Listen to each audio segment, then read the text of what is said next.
7 bonnes raisons de choisir Voyage Antillais. Voyage Antillais est une agence antillaise depuis plus de 50 ans. Voyage Antillais vous réserve un accueil chaleureux, une qualité de service, un accompagnement soigné, toujours avec le sourire. Voyage Antillais vous propose les meilleurs prix. Avec Voyage Antillais, vous bénéficiez de facilités de paiement. Votre deuxième bagage est offert. Voyage Antillais, c'est 2 agences en Île-de-France qui relient les Antilles à Paris. Voyage Antillais, nous là vous faisons voyager. Guyane, actualité. Nous sommes donc au rond-point du rectorat où vous avez cette manifestation et pour nous en parler, c'est monsieur Florian Aignan qui est co-secrétaire de la FSU Guyane.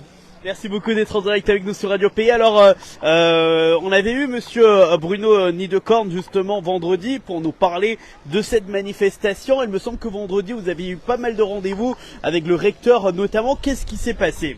Alors, on a vu en effet le recteur, non pas vendredi, mais jeudi. Vendredi, on était reçu par la collectivité territoriale. On a évidemment, lors de ces 2 rendez-vous, présenté nos constats et nos revendications. Et ce qui est sûr, c'est que les services du rectorat comme les services de la CTG partagent notre constat et sont tout à fait d'accord avec les bases qu'on pose, c'est-à-dire le fait que on a un retard de construction, on a des collèges, des écoles, des lycées qui sont surchargés, donc il y a un vrai besoin pour l'éducation en Guyane. Ça, le constat est partagé. Alors il y avait plusieurs revendications, notamment le fait d'avoir un nombre limité d'élèves dans les classes, les écoles bien évidemment qui manquent, une régularisation des étudiants qui sont en situation irrégulière. Est-ce que toutes ces choses ont été posées sur la table ? Alors tout a été posé sur la table. On a des débuts de réponse concernant certains éléments. Par exemple, nous on revendique des collèges, écoles, lycées à taille humaine, c'est-à-dire pour les écoles pas plus de 200 élèves, pour les collèges 500, pour les lycées 750. On revendique aussi des effectifs à 20 par classe pour prendre en compte les difficultés scolaires, sociales de nos élèves. On a des débuts d'engagement et de la part du rectorat et de la part de la collectivité. Maintenant, il faut que ces engagements se traduisent par des faits réels. Donc on aimerait bien évidemment avoir des engagements écrits, voire des premières annonces pour améliorer les conditions de rentrée 2025. On peut dire que la réunion a porté ses fruits ? On peut dire que la réunion a permis d'exposer les constats, de partager un constat et de discuter sur ce qu'il y a de mieux à faire pour l'éducation en Guyane.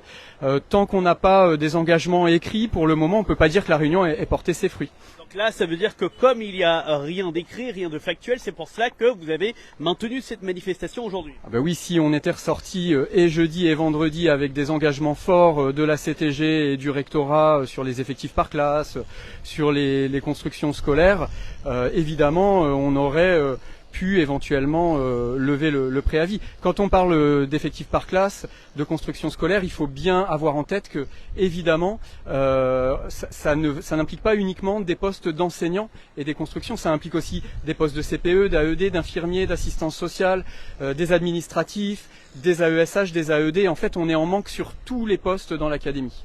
Alors vous êtes sorti de Baduel, là vous allez au rectorat, qu'est-ce que vous allez faire, jusqu'à quelle heure vous allez rester ici, qu'est-ce que vous voulez concrètement ? Eh bien on est reçu par monsieur le recteur normalement à 10h40, monsieur le recteur et son équipe pour continuer la discussion. On espère, on lui a demandé dans la demande d'audience que les engagements qui ont été pris à l'oral jeudi soient formalisés. Donc on espère que ce sera le cas et que on verra apparaître un début de protocole ou de circulaire ou des choses qui vont dans le bon sens pour nous. Il n'y a rien de concret avec un écrit éventuellement, est-ce que vous allez continuer les manifestations ? Alors c'était un mouvement reconductible à partir d'aujourd'hui, donc tout est ouvert. Je ne vais pas seul prendre la décision pour l'intersyndicale, vous vous en doutez bien, mais ce qu'on avait prévu c'est un mouvement reconductible, oui. Vous pouvez pour terminer nous dire quels étaient justement les syndicats qui étaient présents aujourd'hui ? Oui, aujourd'hui c'est une intersyndicale large, donc on a LDC, Lutte des classes, on a Sud Éducation, on a le STEG UTG, on a le SNETA FO, la FSU et chez les étudiants l'UNEF. Et si j'ai rien oublié, ça en fait 6, ça, si vous comptez bien. Okay, parfait. Merci beaucoup, on y verra notamment ce qui va être dit, s'il y a des choses de concret, on vous tiendra au courant notamment, chers auditeurs. Merci beaucoup. Merci à vous. Pas de souci. Et puis voilà, vous voyez, cette manifestation arrive à sa fin, à son terme, à son but, puisque ça se passe au rectorat où ils seront reçus donc à 10h40 et on verra bien évidemment comment ça va se passer. Outremernews.fr, le site de l'actualité Outre-mer, 24 heures sur 24 et 7 jours sur 7.